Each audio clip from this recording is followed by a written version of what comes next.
Good morning, everyone, and welcome to my channel. Today, we are going to revise our previous year question papers of CSMOP. Right? So let's begin this.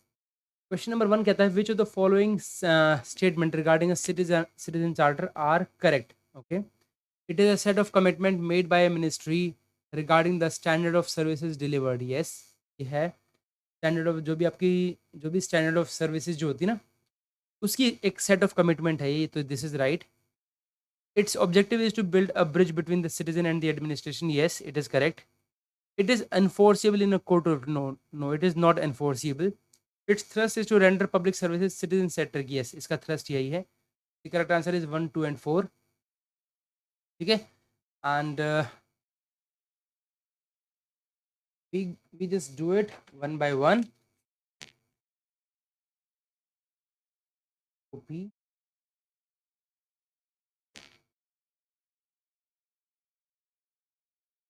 And we also check these questions where we can find this. Okay, basically charter. Here we get citizen charter here. Okay, look, it's given here. Citizen charter is an instrument which seeks to make a ministry department transparent, accountable, and citizen friendly. A citizen charter is basically a set of commitments. Yes, this is what they have asked, right? 14.2 में.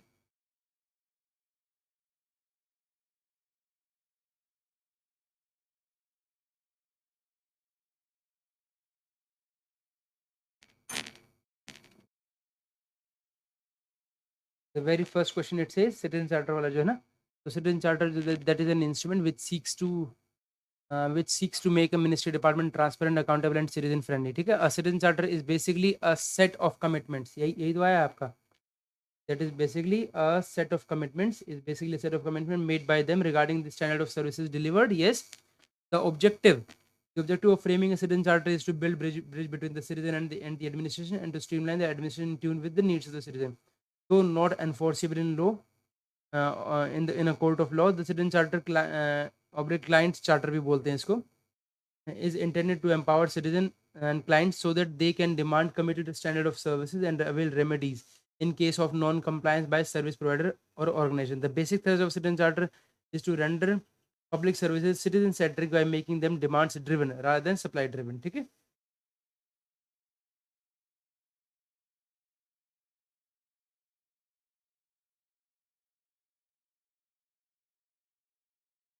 क्या गया? That is not enforceable in law. Its objective is to bridge between citizen and administration, and it is a set of commitments, right? So here you get the answer. और इसके अलावा भी अगर आप थोड़ा सा आगे पढ़ना चाहें तो आप पढ़ सकते हैं. दैट सिटीजन जो है are common public at large comprising of individual. ठीक है, आपका एक्सटर्नल क्लाइंट्स को हम बोलते हैं सिटीजन. ठीक है, and they do not have sufficient knowledge about this. और तभी जो ओनर्स जो है सर्विस का सर्विस प्रोवाइडर टू एंश्योर कि सब सिटीजन को ये they are well aware of the service standards. And because it cannot be presumed that every citizen are literate and they'll understand the official language, then it may be necessary to communicate with them in the local language also. Clients जो है यहाँ पर government official clients are the part of the government. ठीक है, clients could be government agencies and government employees availing the services from other government agency. Services here will exclude administrative control activities, references, opinions, and to be provided to policy which cannot be disposed of within a predefined time. यहाँ पर एक और बात बोलते हैं that clients could be government agencies. आपको पता है government agency और government employees यही client है. ठीक है, availing the services from another government agency. ठीक है, तो services here will exclude administrative control activities, references, and opinion to be provided on policy related matters which cannot be disposed of within a predefined timeline. तो इसको exclude किया गया है इसके अंदर. ठीक है, we move to next question आपका. It says which of the following are statutory body. Okay, statutory body, which of the following are statutory. देखा, आपको पता है CAG क्या है. CAG आपका मेंशन है आर्टिकल नंबर 148 में. यूपीएससी है आपका 315 से लेके शायद 323 तक है.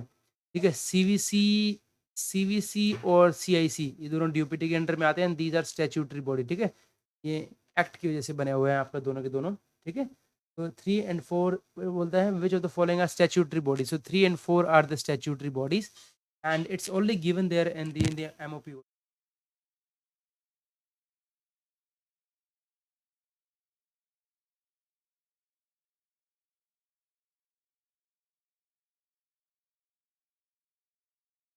Point 8 पे है, yes, here it's given here.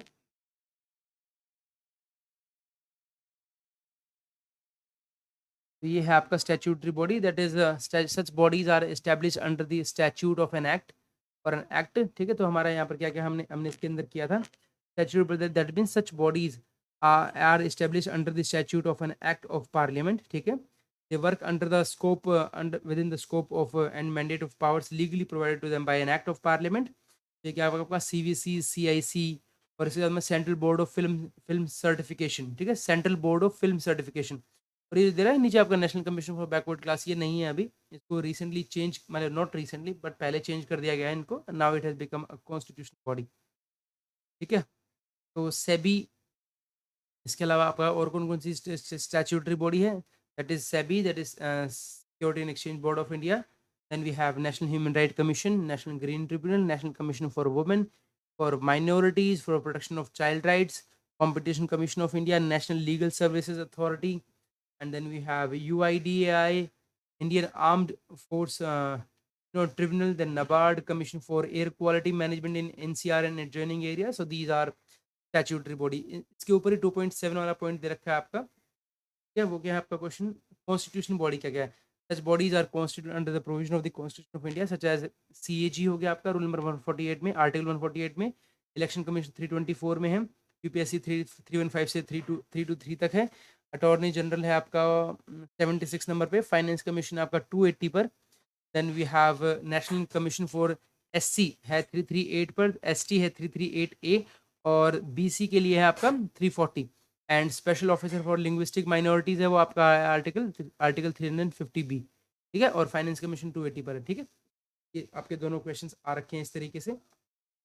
Then we move to, I think this clear right. तो हमारा ये जो है आपका जो क्वेश्चन है ये क्लियर होता है यहाँ पर। So 3 and 4 is the answer, and you can write down this MOP there. Next question चलते हैं आपका। नेक्स्ट क्वेश्चन कहता है आपका, which one of the following is not a constituent of integrated headquarter of Ministry of Defense। देखा army, naval और आपका air force, और सब में defence defence services, defence services क्या, defence services headquarters, yes, defence staff headquarters आता है, ठीक है। तो ये इन तीनों को मिला के आर्मी, नेवल, एयरफोर्स और डिफेंस, ये चार बना मिलके बनता है आपका इंटीग्रेटेड हेडक्वार्टर, ठीक है। तो that means this is not the answer, ठीक है, आपका सी जो ऑप्शन है दैट इज नॉट करेक्ट, ठीक है। ये कहाँ you can find that here,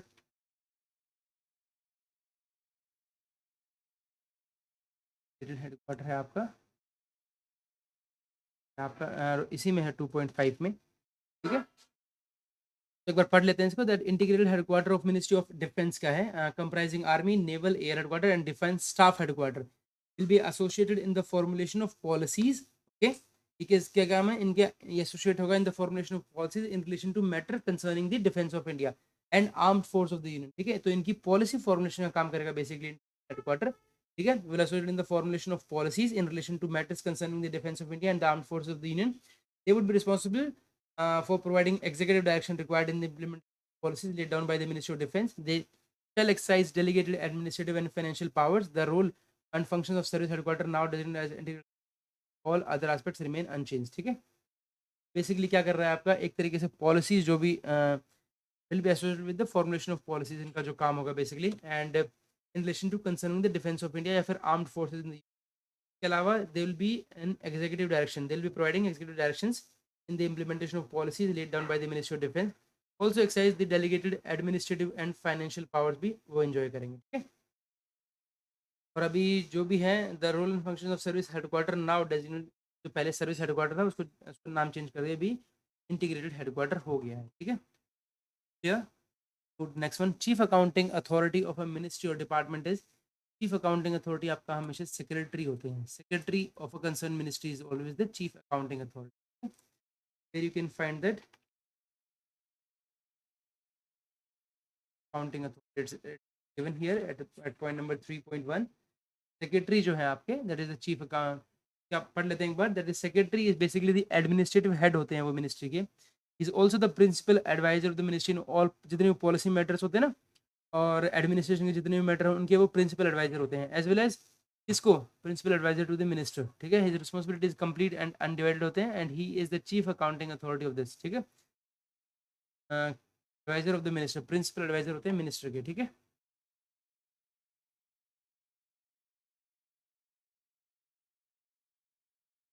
चलिए जी, related to policy and administration, ठीक है, उनका रिस्पॉन्सिबिलिटी कंप्लीट होती है और अनडिवाइडेड होती है and he is also the chief accounting, okay, find that.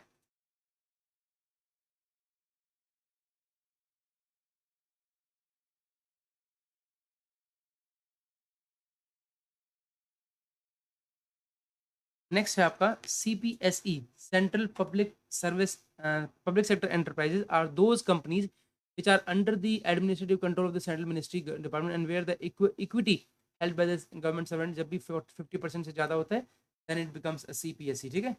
तो इक्विटी, इक्विटी में भी आ सकता है आपका शायद, फाइंड दैट।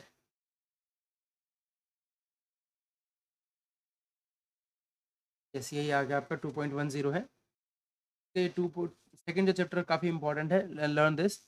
ये कहता है आपका दैट्स CPSE जो है is the company under the administrative control of a central ministry, उन्हीं के पास कंट्रोल होता है, उनका administrative control department holding more than 50% of the equity by the central government. और इसके अलावा जो भी इनकी सब्सिडरीज है of these companies if registered in India wherein any CPSE has more than 50% equity होंगे, they also are categorised as CPSE, ठीक है। तो इन CPSE की भी कोई अगर सब्सिडरीज हैं जिनकी जो इंडिया के अंदर रजिस्टर्ड है, ठीक है, रजिस्टर्ड इन इंडिया, तो जो CPSE है एज मोर देन 50%, अगर उस CPSE का उन कंपनीज के अंदर 50% स्टेक है, आपका इक्विटी है, then they are also categorize as CPSE, ठीक है। It also covers certain statutory corporation like airport authority of India, food corporation of India, then you have airport authority किसके अंडर में आती है, सिविल एविएशन के under में आती है, ठीक है। और इसी से ऊपर जो है ऑटोनोमस बॉडीज हैं यहाँ पर, हालांकि we will talk about it. Airport authority जो है वो आपका सिविल एविएशन है, फूड कॉर्पोरेशन आपका मिनिस्ट्री ऑफ कंज्यूमर के अंडर में है। देन नेक्स्ट आपका सेंट्रल वेयर हाउसिंग कमीशन, ये भी आपका वेयर हाउसिंग कमीशन में आपका कंज्यूमर अफेयर के अंडर में है। फूड कॉर्पोरेशन आपका कंज्यूमर अफेयर के अंदर, माफ कीजिएगा, फूड कॉर्पोरेशन कंज्यूमर अफेयर के अंडर में है। और सेंट्रल ये वाला भी आपका कंज्यूमर अफेयर, पूरा नाम बोलिएगा इसका, that is ministry of consumer affair, food and public distribution. The shares of CPSE are held by the President of India or his nominees and managed by Board of Directors, which includes official and non-official directors, oblique other shareholders or by holding companies, ठीक है। The departmentally run public enterprises जो है banking institution companies are not covered under the definition, जो भी department के द्वारा जो है पब्लिक एंटरप्राइज रन की जा रही है वो बैंकिंग इंस्टीट्यूशन और इंश्योरेंस कंपनीज जो होती है, they are not covered under the definition of CPSE। Bank तो पता है आपको नहीं होगा, इंश्योरेंस कंपनीज भी नहीं है, बट डिपार्टमेंटल के द्वारा जो रन की जा रही है ना PSC, पब्लिक एंटरप्राइजेस, वो भी आपकी CPSE नहीं होती, याद रखिएगा इसको कि जो भी डिपार्टमेंट के द्वारा जो है रन की जा रही है CPSE, जो PSC public enterprise, they are also not CPSE, ठीक है। याद कीजिएगा, इंपॉर्टेंट क्वेश्चन है आपके लिए, ठीक है। चलिए नेक्स्ट चलते हैं आपका।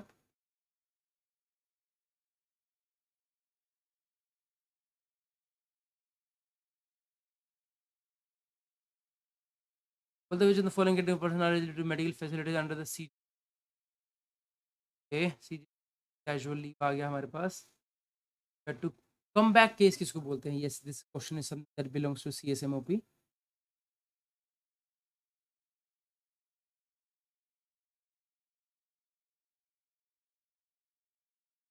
देखिए, कम बैक केस का मतलब होता है जी कोई भी केस जब जो है वापस आता है आपके पास, ठीक है। Come back case, case received for re-examination, yes. Case received for preparing a draft, yes, क्योंकि वापस तो आया तभी तो बोल रहे हैं।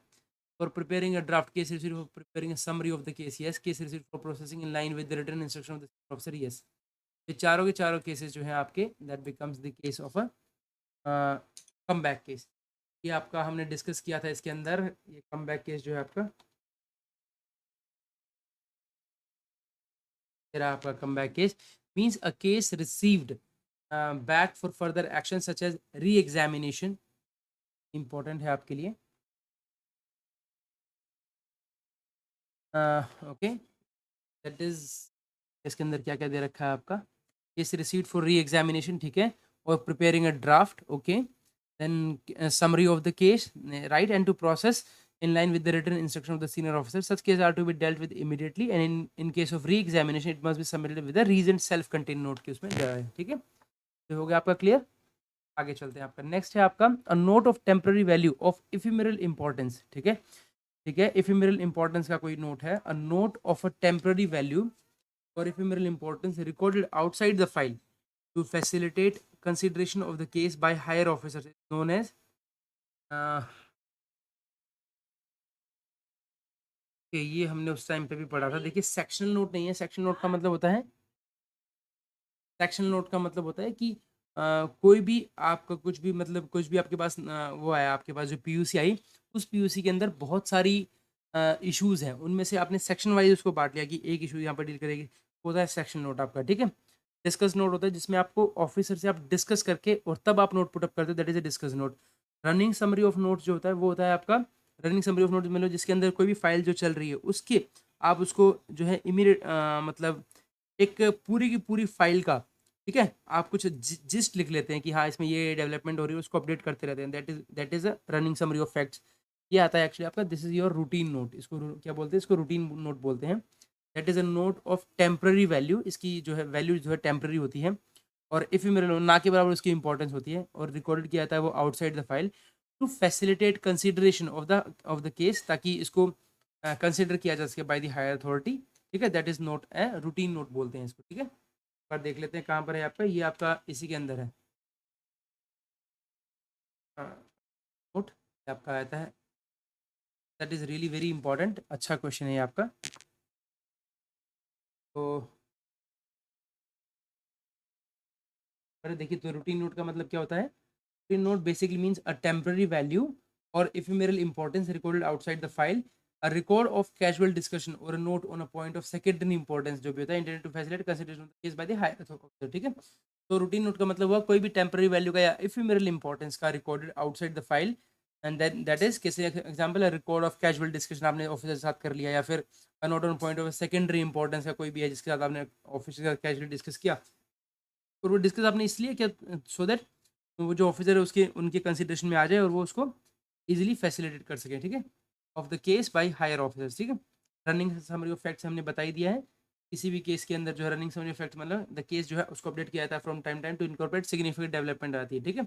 Then we have sectional note है आपका, सेक्शनल नोट मतलब कोई भी note receive on only one and many issues raised in the POC, किसी जब भी means a note recorded on only one of the many issues, जब सिर्फ एक एक सेक्शन में हम उसमें से कोई जो है एक पे बात करते हैं तो that becomes a section note. और इसके अलावा एक पॉइंट आपका डिस्कस नोट, डिस्कस नोट मतलब that is a note submitted by the dealing officer after discussion with the senior officers, ठीक है। जनरली जो है ये आपका course of action is not clear, जहाँ पर नहीं होता है ना एक्शन, जब क्लियर नहीं होता है वहाँ पर जो है हम डिस्कस,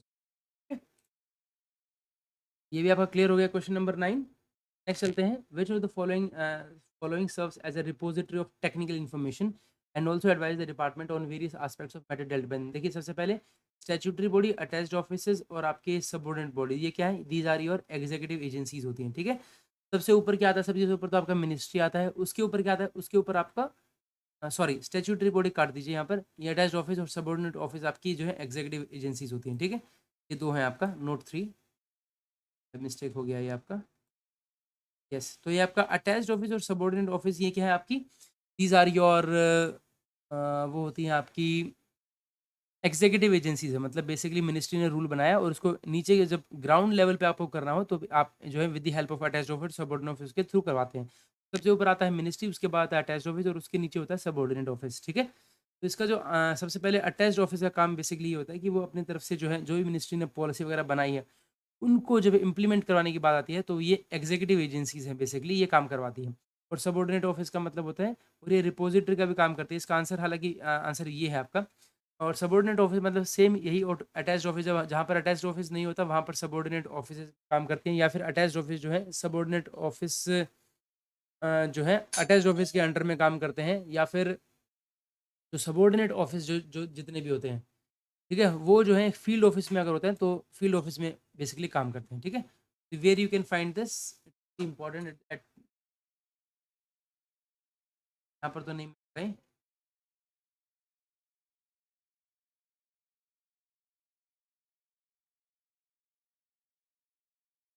अटैच्ड ऑफिस या इस तरीके से है, we can find this.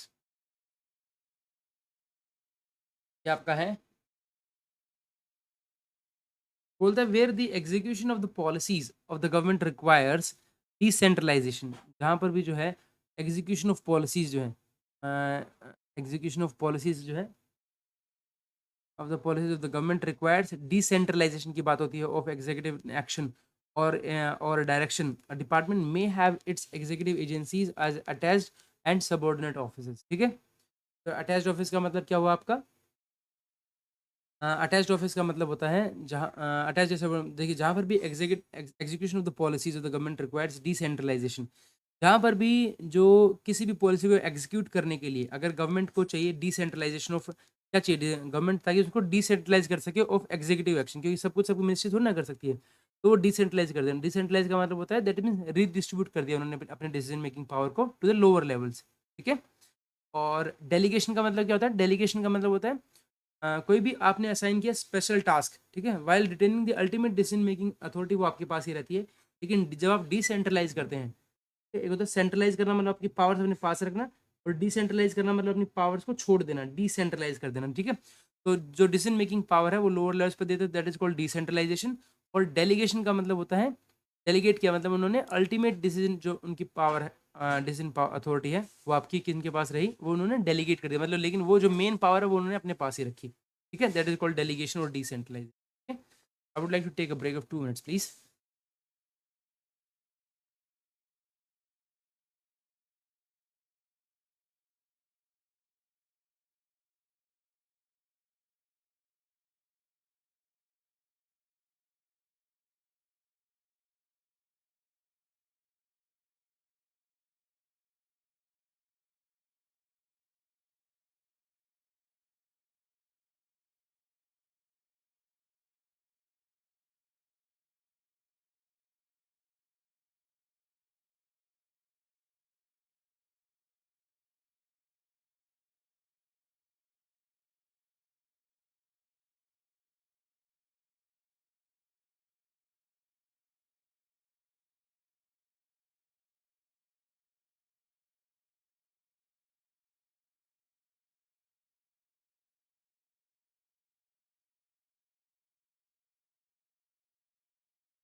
All right, तो हम बात कर रहे थे अपनी अटैच्ड ऑफिस की। देखिए जो भी जहाँ पर भी किसी भी पॉलिसी को एग्जीक्यूट करने के लिए जब गवर्नमेंट को चाहिए, अब गवर्नमेंट तो खुद जो मिनिस्ट्री है बेसिकली वो खुद नहीं कर सकती, तो उनको क्या चाहिए, अपनी पावर्स को वो डिसेंट्रलाइज करते हैं। डिसेंट्रलाइज का मतलब मतलब होता है कि वो अपनी डिसीजन मेकिंग जो पावर है वो भी लोअर लेवल्स पे दे देते हैं।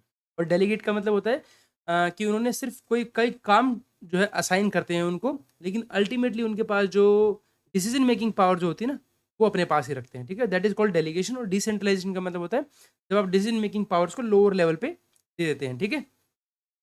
तो बात करते हैं where the execution of the policies of the government requires decentralisation, जहाँ पर भी किसी भी पॉलिसी को एग्जीक्यूट करने के लिए आपको डिसेंट्रलाइजेशन चाहिए होता है ऑफ एग्जीक्यूटिव एक्शन और डायरेक्शन। अ डिपार्टमेंट में have its executive agencies as attached. तो उस केस में जो है उनके पास दो एग्जीक्यूटिव एजेंसीज हैं। इस केस में एग्जीक्यूटिव एजेंसी मतलब जो उसको इंप्लीमेंट करती है बेसिकली, वो कौन कौन है? अटैच्ड ऑफिस और सबऑर्डिनेट ऑफिस। तो अटैच्ड ऑफिस क्या करता है basically? That provide the detailed executive direction, मतलब वो अपने तरफ से प्रोवाइड करता है डिटेल्ड एग्जीक्यूटिव, कोई भी पॉलिसी बनी उसकी डिटेल्ड एग्जीक्यूटिव डायरेक्शन देता है required in the implementation of the policy, की क्या क्या चाहिए इसको इंप्लीमेंट करने के लिए, ठीक है। As laid down from time time by the ministry, ठीक है। तो उसको डिटेल्ड एग्जीक्यूटिव डायरेक्शन देता है अपने इसमें, ठीक है। Which they are attach. They also serve as a repository, मतलब टेक्निकल इन्फॉर्मेशन भी वही होल्ड करते हैं। And also advise the department on various aspects of matter dealt by them, और इसके अलावा डिफरेंट जो भी एडवाइस करते हैं डिपार्टमेंट को उन वेरियस एस्पेक्ट्स, ठीक है, अलग अलग एस्पेक्ट्स पे बताते हैं। क्योंकि डील तो वो कर रहे हैं ना, अटैच्ड ऑफिस जो है नीचे लेवल पर तो ये कर रहे हैं, तो एग्जीक्यूटिव एजेंसी होने के पास इनके पास ज़्यादा इन्फॉर्मेशन है, क्या प्रॉब्लम आ रही है, कैसे इंप्लीमेंटेशन हो रहा है, इसमें ये प्रॉब्लम आ रही है, तो सब कुछ जो अटैच्ड ऑफिस है। तो that's the reason why they are serve as a repository of technical information. Secondly बोलता है सबऑर्डिनेट क्या होता है? Subordinate office basically field establishment होता है, जो मतलब फील्ड पे काम करती है, ठीक है। और an agency is responsible for the detailed execution of the policy. इनका काम भी वही होता है सेम जो अटैच्ड ऑफिस का होता है, बट ये होता है ये फील्ड एस्टेब्लिशमेंट है। और as agencies responsible for the detailed execution of the policies of the government, they function under the direction of an attached office. ये बहुत इंपॉर्टेंट है कि ये उनके नीचे होता है, अटैच्ड ऑफिस के नीचे होता है सबऑर्डिनेट ऑफिस, ये फील्ड एस्टेब्लिशमेंट में काम करती है। और where the volume of executive direction is involve is not so considerable, अगर मान लीजिए बहुत ज़्यादा नहीं होती तो उस केस में जो है डायरेक्टली अंडर द डिपार्टमेंट काम करती है। In the latter case they assess the departments, देखिए यहाँ पर क्या है, they function under usually they function under the direction of the attached office. और फिर the volume of executive direction जो है involve is not considerable, they directly under under a department. In the latter case जब वो department के under में काम करती है तो उस टाइम में वो क्या करते हैं, they assess the department concern in handling technical matters को, they assess the department in their respective fields of specialisation, ठीक है। इन देयर रिस्पेक्टिव फील्ड्स में और स्पेशलाइजेशन में वो काम करते हैं। So they assist the department concern in handling technical matters in their respective fields of specialisation, ठीक है।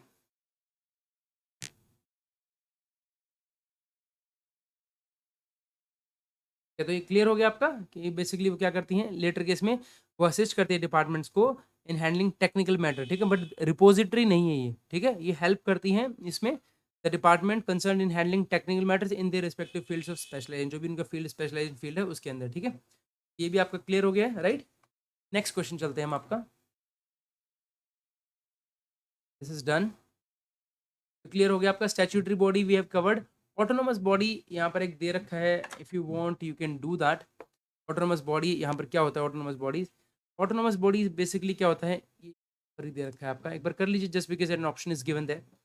तो such bodies are established by the government, okay, to discharge the activities function relating to execution implementation of policy of the government। देखिए ये जो bodies हैं ये establish की जाती हैं जैसे कि by the government to discharge the activities, ताकि एक्टिविटीज को डिस्चार्ज किया जा सके या फिर कोई भी फंक्शन को किया जा सके relating to execution implementation of policies. Relating to क्या? रिलेटिंग टू जो भी एग्जीक्यूशन है या फिर इम्प्लीमेंटेशन ऑफ पॉलिसीज है जो भी गवर्नमेंट की, उसको डिस्चार्ज किया जा सके। दे आर गिवन ऑटोनॉमी, उनको मतलब फ्रीडम दी जाती है, that's the reason why they are called autonomous bodies. They are given autonomy to discharge their functions in accordance with the MOA. एक एमओए साइन किया जाता है कि भाई इस तरीके से आप ये पॉलिसी ऐसे आप काम करेंगे, और वो उस एमओए के अकॉर्डिंग काम करती है, मेमोरेंडम ऑफ एसोसिएशन के अकॉर्डिंग, ठीक है। हाउएवर गवर्नमेंट का जो ओवरऑल कंट्रोल है वो रहता है टू द एक्सटेंट जहाँ तक उनकी पॉलिसी फ्रेमवर्क की बात होती है, ठीक है। Some of the programmes and activities are funded fully, और उसके अलावा जो कुछ प्रोग्राम्स होते हैं या कुछ एक्टिविटीज होती है वो जो है फंड किए जाते हैं गवर्नमेंट के द्वारा, पार्टली या फिर फुली, दोनों दोनों तरीके से। Generally through grant in aid दे दी जाती है उनको, ठीक है। And they are registered under the society registration act, वो सोसाइटी रजिस्ट्रेशन एक्ट के अंडर होती है। इसका एग्जाम्पल आप ले सकते हो, जैसे कि मान लीजिए central board of secondary education, Indian institute of public administration, ये Indian institute of public administration किसके अंडर में? डीओपीटी के अंडर में। Central board of secondary education, education ministry of education के अंडर में है। और ये सोसाइटी रजिस्ट्रेशन एक्ट है आपका मिनिस्ट्री ऑफ कॉर्पोरेट अफेयर के अंडर में है, ठीक है। ये भी हो गया आपका क्लियर, ठीक है। तो ऑटोनोमस बॉडीज भी हो गया वी हैव। आगे चलते हैं आपका, बोलता है to facilitate quicker decision making channel of submission should not be more than 4। हाँ, आपको पता ही है कि कोई भी जो है डिसीजन मेकिंग जो है चैनल के अंदर 4 से ज़्यादा नहीं होने चाहिए। ये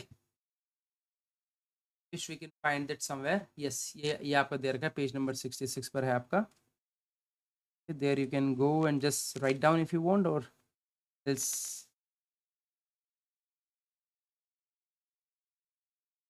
यहाँ पर इसको पढ़ लेते हैं एक बार। 7.6 क्या कहता है आपका? Yes, suitable instruction are to be issued for children submit for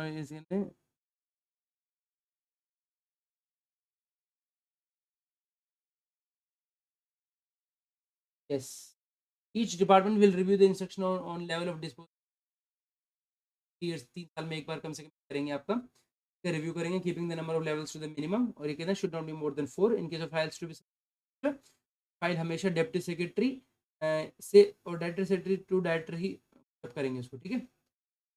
case of files to be submitted to minister, incharge जो है केस में भी initiated at the level of deputy secretary or director. However, section or branch officer they will provide assessment inputs for the case to prepare draft notes and communicate etc. For addressing cross cutting issues के लिए secretary क्या करता है, अपने team बना सकती है। और लेवल जंपिंग में इंपॉर्टेंट बात थी कि जाते हुए तो आप लेवल जंप करा सकते हैं, लेकिन जब फाइल वापस आती है तो उसके लिए it will pass through all level jumped over who is suitable cases, ठीक है, इन सुटेबल केसेस, ठीक है।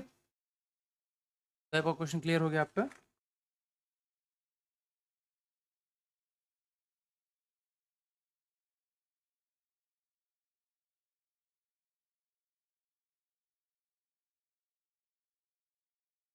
नेक्स्ट चलते हैं आपका क्वेश्चन नंबर 12। बोलता है what type of functional approach to noting is recommended while dealing with the repetitive case for release of grant in aid under centrally sponsored schemes to state government, ठीक है। तो बोलता है व्हाट टाइप ऑफ फंक्शन की functional approach क्या होगी noting की, ठीक है। Is recommended while dealing with the repetitive case, जब कोई भी रिपीटेटिव केस आता है आपके पास, ठीक है।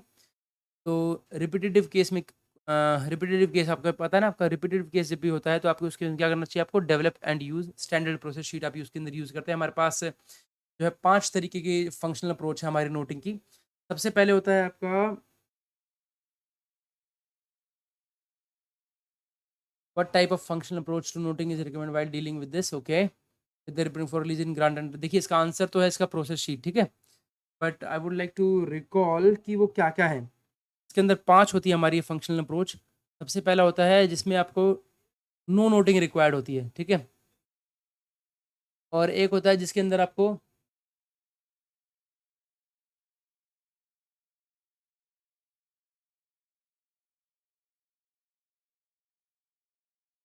के तो क्या कहते हैं आपका what type of functional approach, functional approach कौन सी लगेगी आपकी इसके अंदर। एक होता है जिसके अंदर नो नोटिंग केस होता है, एक इफिमेरल केस होते हैं जिसमें आप 3-4 सेंटेंसेस का बना देते हो, फिर आता है आपका रिपीटेटिव केस है जिसके अंदर आप ये स्टैंडर्ड प्रोसीड बनता है, फिर आता है आपका एक डिटेल्ड नोट बनता है जिसके अंदर डिटेल्ड, और एक और भी है उसके साथ में स्ट्रक्चरल डिटेल और स्ट्रक्चरल नोट बनता है आपका प्रॉब्लम सॉल्विंग केस में। और पॉलिसी केस में detail structure with every aspect उसका आप क्लियर करते हो ना, वो आता है आपका, ठीक है। तो यहाँ पर it's answer is standard process sheet. और हम पर क्वेश्चन है आपका फंक्शनल अप्रोच, ये है आपका। देखिए इफिमेरल जो भी केसेस होते हैं, इफिमेरल केसेस के अंदर कोई नोटिंग नहीं होती है। कॉरेस्पॉन्डेंस हैंडलिंग, ये नाम क्लिक नहीं कर रहा था इसका, कॉरेस्पॉन्डिंग हैंडलिंग, इफिमेरल केसेस के अंदर कोई नोटिंग नहीं है। कॉरेस्पॉन्डेंस हैंडलिंग जो भी होता है केसेस, उसके अंदर शॉर्ट नोट बनता है, फ्यू सेंटेंस, यूजुअली 3-4 सेंटेंस का आप नोट बनाते हैं। रिपीटेटिव केस के लिए स्टैंडर्ड प्रोसेस शीट होता है, प्रॉब्लम सॉल्विंग के लिए स्ट्रक्चर और डिटेल नोट होता है, और पॉलिसी प्लानिंग के लिए detail note with various aspects, ठीक है, इंप्लीकेशन, उसके एक्सपेक्टेड आउटकम, वो सब कुछ देते हैं आप, ठीक है। तो कॉरेस्पॉन्डेंस हैंडलिंग होता है that is short note of a few sentences. जब भी कॉरेस्पॉन्डेंस हैंडलिंग होती है केसेस में, उसमें short note of a few sentence बनता है। इफिमेरल केसेस में no noting is required, ephemeral cases में कोई रूटीन, इफिमेरल केसेस में कोई नोटिंग रिक्वायर्ड नहीं होती है, इफिमेरल केसेस में कोई नोटिंग रिक्वायर्ड नहीं होती है, दैट्स इंपॉर्टेंट, ठीक है। चलिए तो इट्स डन, चलिए आगे चलते हैं आपका।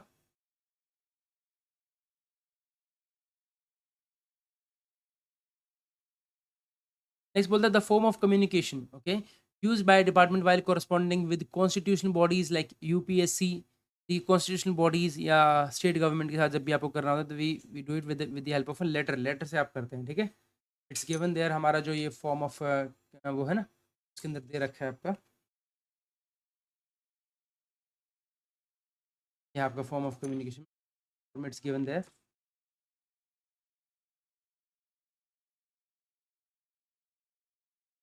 लेटर कहता है this form is use for corresponding with state government with UP, कोई भी कॉन्स्टिट्यूशनल बॉडी हो गया, कोई भी स्टैट्यूटरी बॉडी हो गया, कोई भी head of the attached office हो गया या सबऑर्डिनेट ऑफिस हो गया, ठीक है, पब्लिक एंटरप्राइजेस हो गया, स्टैट्यूटरी अथॉरिटी लिख लिया, पब्लिक बॉडीज हो गया या फिर मेंबर ऑफ पब्लिक, ठीक है। इनके साथ जब भी आपको कम्युनिकेट करना है तो हम लेटर यूज करेंगे। That means this form is used for corresponding with state government, ठीक है, this form is use for corresponding with state government, the union public service commission, UPSC हो गया, मतलब कॉन्स्टिट्यूशनल बॉडी हो गया, कोई भी स्टैट्यूटरी बॉडी हो गया, आपका स्टेट गवर्नमेंट हो गया थर्ड नंबर पर। फोर्थ पर आ गया आपका हेड ऑफ अटैच्ड ऑफिस या फिर सबऑर्डिनेट ऑफिस कोई भी हो गया, पब्लिक एंटरप्राइजेस हो गया कोई भी, statutory authority sorry public bodies हो गया, और मेंबर्स ऑफ पब्लिक। नहीं, हम इसको दोबारा एक बार पढ़ेंगे इसको। कोई भी लेटर जो है that is use for corresponding with state government हो गया, स्टैट्यूटरी बॉडी हो गया, कॉन्स्टिट्यूशनल बॉडी हो गया, यहाँ तक याद है आपका, yes. Head of attached office, ठीक है, हेड ऑफ अटैच्ड ऑफिस या फिर हेड ऑफ सबऑर्डिनेट ऑफिस भी, तो अटैच्ड और सबऑर्डिनेट ऑफिस दोनों अंदर अंदर आ गए इसके में आपके, ठीक है। और इसके अलावा आता है आपका पब्लिक एंटरप्राइजेस, ठीक है, पब्लिक एंटरप्राइजेस जो मतलब जो आपके डिपार्टमेंट के अंडर में, मिनिस्ट्री के अंडर में होती है पब्लिक एंटरप्राइजेस, ठीक है, वो हो गया। और आपका इसके अलावा आता है आपका पब्लिक बॉडीज कोई भी है या फिर मेंबर्स ऑफ पब्लिक, ठीक है, इंपॉर्टेंट है आपका। कैसे करेंगे इसको दोबारा से अपने तरफ से, close your eyes and speak. कैसे होगा लेटर, किन किन को यूज होगा, लेटर होगा आपका स्टेट गवर्नमेंट में, स्टैट्यूटरी बॉडीज पे, कॉन्स्टिट्यूशनल बॉडीज पे, then attached office, head of the attached office, या अटैच्ड ऑफिस के बाद आता है सबऑर्डिनेट ऑफिस, फिर आगे आपका आपकी जो भी पब्लिक एंटरप्राइजेस है उनके साथ, देन वी हैव जो भी आपका, इसके अलावा किनके पास होगा, इसके अलावा होगा पब्लिक बॉडीज जो भी है, पब्लिक बॉडीज हो गई या फिर मेंबर्स ऑफ पब्लिक, ठीक है, पब्लिक बॉडीज या फिर मेंबर्स ऑफ पब्लिक, उनके साथ भी होगा, ठीक है। A letter being a formal form of communication is addressed on behalf of a department और government to the head of the government, ठीक है। अ लेटर जो है that is being a formal form of communication बोला जाता है, it is addressed on behalf of a department government to the head of the government को किया जाता है, organisation by designation beginning with sir और मैडम, और उसमें योर्स फेथफुली आता है, ठीक है। तो ये इंपॉर्टेंट है आपका, बाय डेजिग्नेशन जो दिया जाता है, a letter being a formal form of communication addressed on behalf of a department और government to the head of the government, ठीक है, to the head of the government को दिया जाता है, ऑर्गेनाइजेशन बाय डेजिग्नेशन, ठीक है, by designation beginning with salutation this is addressed on behalf of a department, मतलब मिनिस्ट्री की तरफ से जो है आप behalf government to the head of the government को दिया जाता है, ठीक है, और ऑर्गेनाइजेशन, और ऑर्गेनाइजेशन उनका बाय डेजिग्नेशन लिखा जाता है, बकायदा डेजिग्नेशन लिखा जाता है, ठीक है। यहाँ पर ये जो कह रहे हैं आपको हेड ऑफ द डिपार्टमेंट को, इन्होंने कुछ एग्जाम्पल में नहीं दे रखा है लास्ट, बट याद रखिएगा इसको, that it is given to head of the department organisation by designation, ठीक है। सर और मैडम से स्टार्ट होता है ये आपको पता ही है, ठीक है। पर चलते हैं, आपका बोलता है final orders made in discipline cases are conveyed through, final जो डिसिप्लिन केसेस के हैं they are conveyed through order, ये भी गिवन है आपका, यहीं यहीं पर है आपका, लाइफ में है ऑर्डर में। This form is generally use for conveying financial sanction जो भी होता है जिसको हम सैंक्शन ऑर्डर बोलते हैं, राइट। और final order in disciplinary cases, ठीक है, order is not address to anyone, order जो है किसी को एड्रेस नहीं किया जाता है, ठीक है, ऑर्डर जो है किसी को एड्रेस नहीं किया जाता, आप जाके देख सकते हैं इसके अंदर, और ठीक है, ऑर्डर में क्या होता है, सीधा सीधा किसी के नाम पर नहीं होगा वो, ठीक है, सीधा ऑर्डर लिखेंगे, सैंक्शन लिखेंगे, sanction of this present is according this, बस सीधा किया नाम और नीचे लिख देंगे copy forwarded to this, copy forward करनी है आपको, किसी को एड्रेस नहीं किया था, that's really important. Copies are endorse to all person authority concern जो भी होती है, ठीक है, उनको उनको दे दिया जाता है, दैट्स रियली इंपॉर्टेंट, ये बहुत ज़्यादा इंपॉर्टेंट, ठीक है। फिर बात करते हैं in terms of the MOP, then total number of categories in which the files में भी रिकॉर्ड, फाइल आपकी रिकॉर्ड करने का तरीका क्या है, सिर्फ 3 तरीके से की जा सकती है, ए बी और सी के थ्रू, ठीक है। तो total number of categories of files,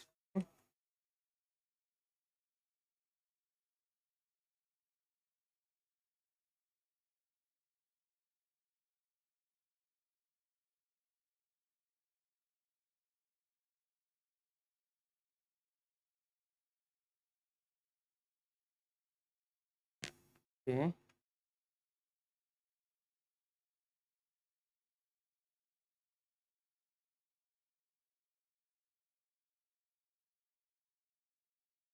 क्या आ गया आपका,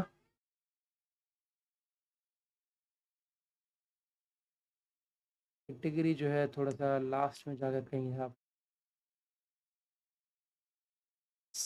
आपका 10.4 है आपका,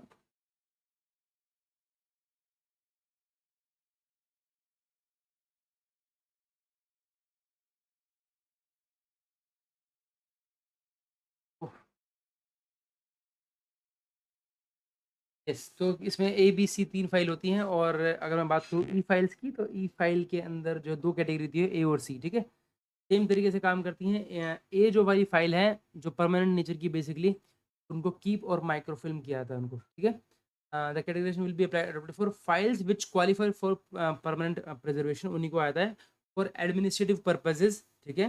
part A of which have to be microfilm because they contain, कुछ भी ऐसा डॉक्यूमेंट वो उनके पास होता है उस फाइल के अंदर, दैट इज सो प्रीशियस कि ओरिजिनल जो है must be preserved intact, and access to the original must be restricted to barest minimum लोगों के लिए।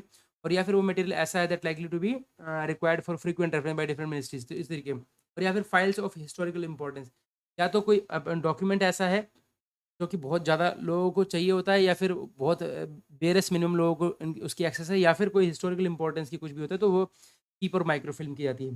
कैटेगरी बी के अंदर आता है कीप किया जाता है, बट माइक्रोफिल्म नहीं किया जाता है। उनके लिए टाइम रखा जाता है आपका 10 साल से जैसे ही ऊपर होता है, वो कैटेगरी बी के अंदर वो फाइल आ जाती है, ठीक है? This category will cover files required for permanent preservation for administrative purposes such as file as those listed in this, ठीक है? ये भी परमानेंट नेचर की होती है, ठीक है? And however exclude the nature of material falling under the category we described in 1 and 2, लेकिन उस वाले जो ऊपर कैटेगरी है उसको हटा के, मतलब परमानेंट प्रिजर्वेशन, जैसे कोई भी डॉक्यूमेंट इसके अंदर ऐसा नहीं होगा जो बेयरस्ट मिनिमम होगा, या फिर जो फ्रीक्वेंट रेफरेंस में होगा, या फिर हिस्टोरिकल इंपॉर्टेंस का होगा, तो कैटेगरी बी में नहीं आएगा, ठीक है? ए और बी को एक्सक्लूड कर देंगे, ठीक है? बट ये क्या है, ये परमानेंट नेचर का है, और इसकी फाइल्स जो है आपको कीप रखी जाती है, मतलब रखी जाती है, बस माइक्रोफिल्म नहीं किया जाता है। Will cover files required for permanent preservation for administrative purposes के लिए जो होता है उसके उसके लिए करते हैं, ठीक है? कैटेगरी सी के अंदर होता है सिर्फ रखी जाती है फॉर स्पेसिफाइड पीरियड ओनली, उसके ऊपर लिखा आता है कि कैटेगरी सी फाइल्स कितने टाइम के लिए रखी जा रही है, और उसके बाद उनका रिव्यू किया जाता है। And this category will include files of secondary importance बोलते हैं, जिनका having reference value for a limited period not exceeding 10 year से ज़्यादा नहीं होगा। जैसे 10 साल से ऊपर होगा तो उसको कैटेगरी बी फाइल में रिकॉर्ड कर दिया जाएगा। In exception cases the record is required to be written beyond it will be uploaded to category B file. Similarly यहाँ पर भी है, कैटेगरी ए और बी आपके ई फाइल्स के अंदर परमानेंट प्रिजर्वेशन किया जाता है आपका फॉर एडमिनिस्ट्रेटिव पर्पज और हिस्टोरिकल रीजन, वो कैटेगरी ए में आता है, ठीक है?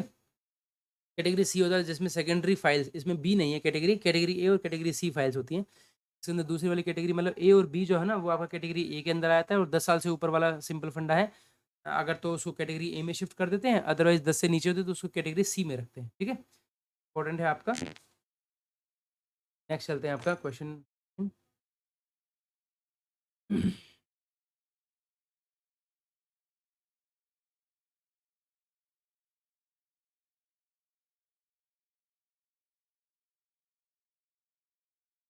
बोलते हैं select record examine develop are some of the stages of, ये मुझे अभी तक क्लियर नहीं हो पाया है, सॉरी। ये सिलेक्ट रिकॉर्ड एग्जामिन और डेवलप क्या है, are some of the stages of क्या है, मुझे नहीं पता है इसका। हमने इसके बारे में ट्राई भी किया था, but we could not find that answer. Standing guard file के बारे में क्या कहते हैं, स्टैंडिंग गार्ड फाइल देख लेते हैं एक बार। ये कहता है it gives a background of the policy, standing guard file, okay, and procedure on the relevant subject, ठीक है। It enables quick submission and yes, ये भी ठीक है। बैकग्राउंड देती है policy. It takes the place of one old file put up for reference. It helps the office in locating the previous papers. Yes, I think it's 1, 2, 3, 4 should be the answer. हम standing guard file एक बार check कर कहाँ पर है।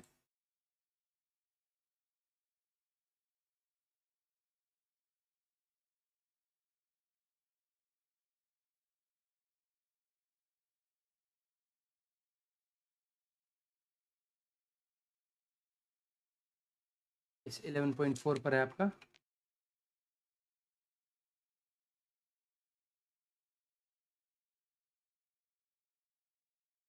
Standing guard file क्या कहता है आपका, ये देख लिए। A standing guard file is maintained to help in processing and taking a decision because it gives the, क्या करता है बेसिकली, गार्ड फाइल है ना वो, स्टैंडिंग गार्ड फाइल है, आपने स्टैंड कर दिया गार्ड की तरह बना के, क्या करेगा, it gives the background of the policy, yes it gives the background of the policy in procedure of the relevant subject, quick animals कहीं ना जब आपके पास सारे डॉक्यूमेंट्स हैं, बैकग्राउंड दे रहा है, प्रोसीजर आपको पता ही है, ठीक है। तो आप इसके अंदर एक चीज़ इंपॉर्टेंट थी, talk about it, enables quick submission and disposal of cases, it takes the place of volumes old files and it helps in locating the previous papers, ठीक है। कहीं ना कहीं देखिए प्रीवियस पेपर की भी हेल्प करता है, locating previous paper, it takes the voluminous old files जो होती है ना, सब फॉर रेफरेंस, उनकी भी जगह ले लेती हैं, ठीक है।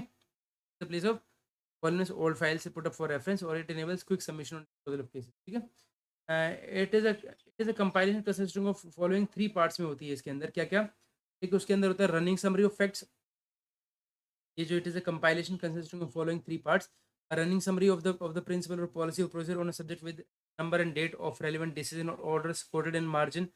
Copy of decision or order referred to arranged in a chronological order. Copy of decision of or orders referred to or arranged in chronological order. और मॉडल फॉर्म्स ऑफ कम्युनिकेशन, ये बहुत ज़्यादा इंपॉर्टेंट है कि इसके अंदर मॉडल फॉर्म ऑफ कम्युनिकेशन होता है, ठीक है, टू बी यूज डिफरेंट है।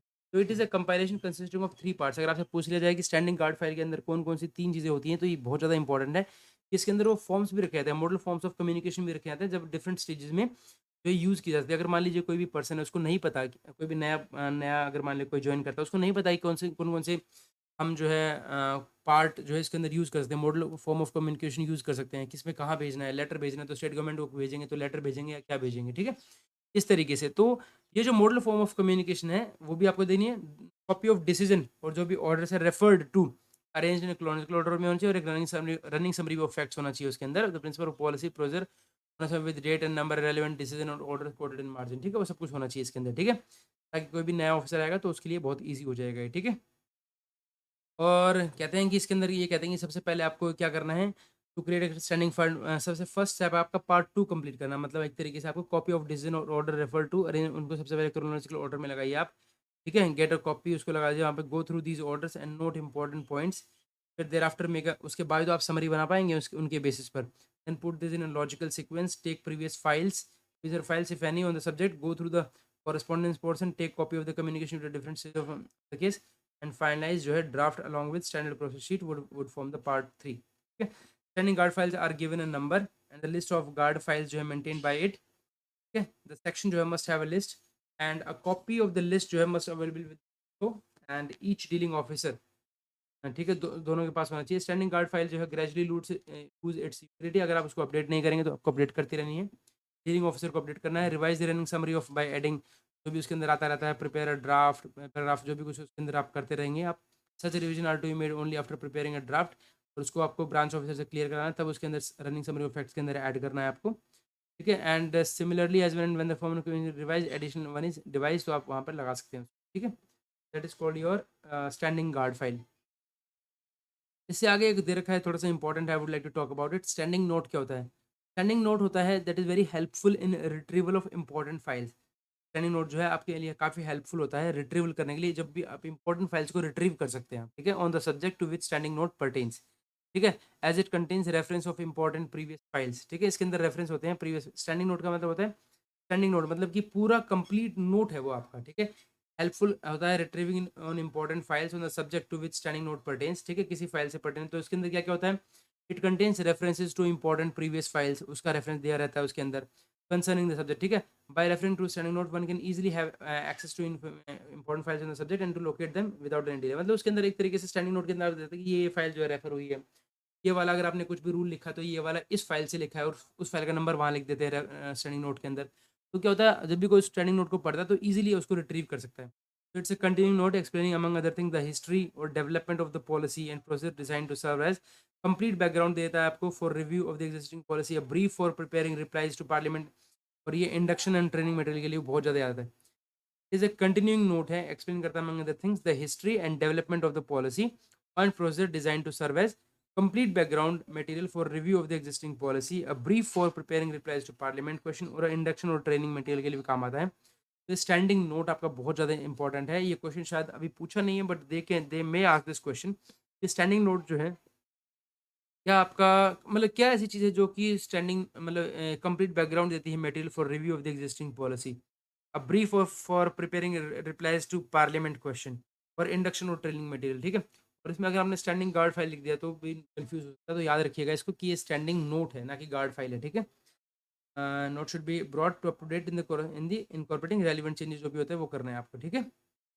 ठीक है, तो ये आपका हो गया continuing note explaining among the thing the history और development of the policy and procedure, क्या helpful in retrieving of important files को रिट्रीव करने के लिए सब्जेक्ट विच नोट पर्टेन्स, ठीक है, आपका इंपॉर्टेंट है। We move to next question.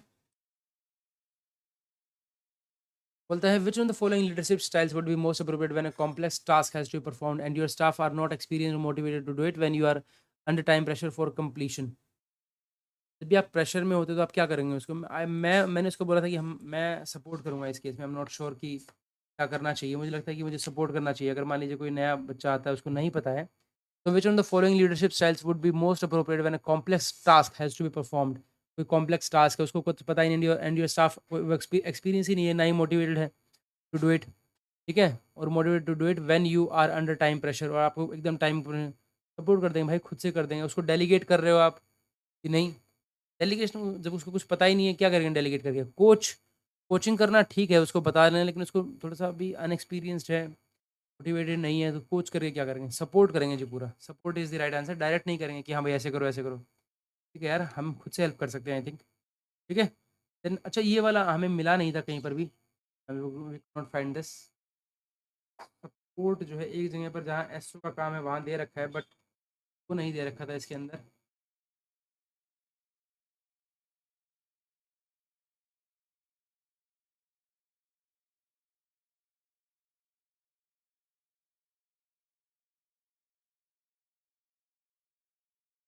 ये यहाँ पर दे रखा था, ओवरऑल हेल्प सपोर्ट डिसाइड्स।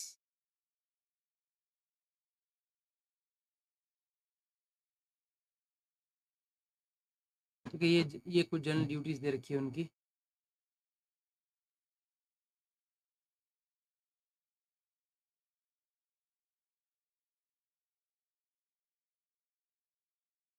इसके अंदर भी हम वी हैव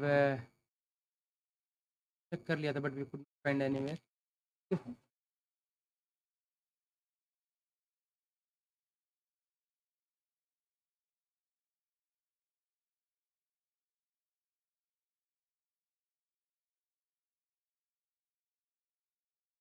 चलिए आगे चलते the the approach necessitating a detail note providing maximum information on each aspect. तो हम क्या बोलते हैं इसको, पॉलिसी एंड प्लानिंग केस होगा ये आपका, ठीक है। हमारा क्लियर कर दिया हमने। बोलता है T O B R, okay, ये टी ओ बी आर लिखने दिखने में टी ओ बी आर है, बट ये ए ओ बी आर का ही क्वेश्चन है। फंडामेंटल रूल्स आ गया आपका, ओके। सो हमारा जो है इस तरीके से जो C S M O P जो है 2018 वाला कवर करते हैं हम इसमें, and the next video we will cover the rest of the papers, right. With this thank you so much and have a great day, keep studying.